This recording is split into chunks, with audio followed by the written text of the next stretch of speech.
So when I was at the mental health placement, I aimed to learn more about the actual organisation for my research, as well as learn about what people did in the role as psychologists while they were there, learn about the client's needs, as well as how I could help benefit them. My placement basically involved basically hanging out there. That was the main element. I didn't realise that a lot of the time with the client was actually hanging out, eating food, just talking to them about books. Then that led into conversation. So I didn't realise that I would learn how deeply they needed the help, but they didn't want to ask for it. So it was mainly in psychology, it was about talking to them in a casual manner and then making them feel comfortable. So I did want to learn how they approach that, because I did know that in theory, but I wanted to know it in practice. How would you build rapport and make people feel comfortable enough to talk to you about quite serious issues, mental health issues, that for them has had a very significant impact. All of the people in this place were all unemployed. They were all previously homeless or currently homeless, and a lot of them were in a rehabilitation program.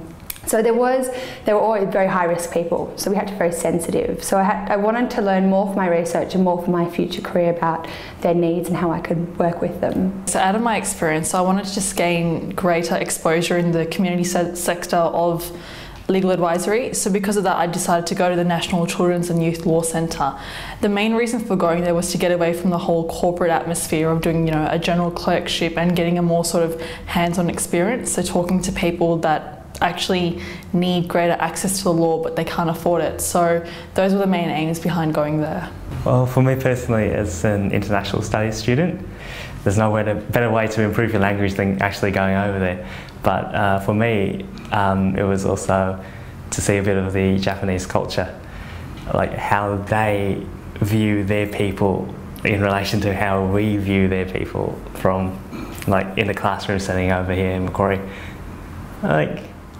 Yeah, so over there they have a lot of, they just have a sort of multicultural community, which is what I'm interested in, but it's not as sort of integrated as it might be in Sydney. So they have different ideas completely on how different cultures work. So that was pretty interesting to see for me personally.